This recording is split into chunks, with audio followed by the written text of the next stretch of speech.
So this is so I'm on, like, I'm just like looking at videos that come up on my timeline, and I'm looking at videos, and there's this compilation video of girls talking about how they were thinking about another man while they were fucking, right? And a lot of them said yes. And this is something that you'll honestly never know, because unless they share it with somebody else and you read it over in conversation, you'll probably never ever come to this realization. But to make sure she's infatuated and obsessed with you, and not only do you have her physically, but you want to have her mentally, one way to avoid this is to be engaging during sex. I've had a lot of girls tell me that my experience, their experience with me is so good because I talk, I express myself. If you guys watch a video on Patreon where I said how to make your girl love giving you head, I talk about how you gotta, like, put on a bit of a show. If it feels good, like, express it. Express how you feel in that moment. Like, oh, even if you moan, oh, even if you give it a little leg shake, be expressive, because they'll like doing it. They'll want to do it more. They'll think about it, and because she's able to please you so well, that she'll be more inclined to do it with you, because it builds her confidence, and she's a little more confident with doing with you versus doing it with someone else, right? So that's one way. But also, not only giving good feedback, but when you're having sex and when she tells she's about to come, and you got to do things like look at him, like, look at me in my eyes while you coming, or whisper in her ear, like, yeah, come on, daddies, then come for me, give it to me, shit like that, or like grab her by her neck, or slap her, not hard, but a little slap.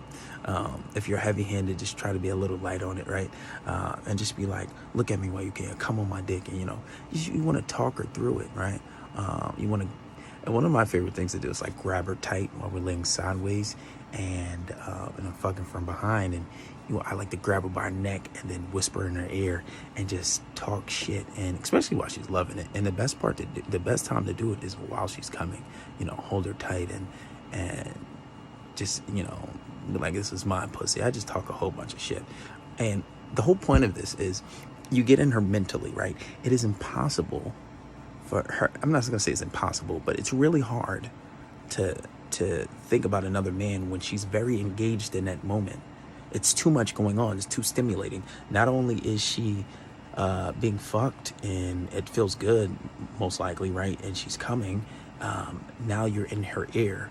And not only are you fucking her, which is stimulating, and now you're in her ear, which is going in her mind, which is stimulating. So she's being fucked, she's being pleased, and then she's listening to what you're saying. So what are the chances that she's gonna have all that going on and then thinking about another man fucking? That takes focus. It's a different type of focus. So that means she would have to totally tune you out, which is impossible, because I would think, right?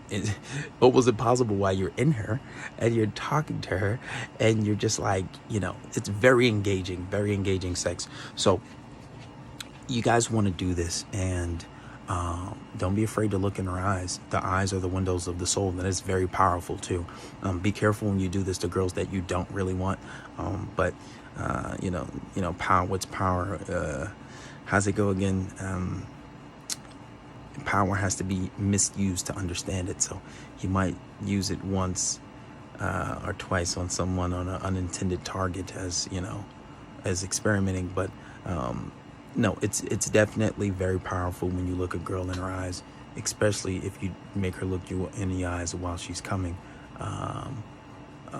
And I'm just very dominant. I like to dominate, and I feel like all men should dominate. Naturally, it makes a woman a little more submissive. So that is definitely something that you guys should do, and this is one way to avoid a woman thinking about other men while you're fucking her. And I know one of the biggest problems is you guys are silent, you're not engaging. And I've had so many girls tell me that you're so much better than my ex, because he was just quiet, and it was just like mediocre sex, all because talking makes a big difference. And obviously I'm fucking good, right? And there's a lot of different also components to sex, but that is definitely one thing that you guys could do. Oh yeah, guys, don't have sex until you're married, but hey, if you're gonna do it, that's on you. Don't blame me on the day of judgment. I ain't trying to hear it.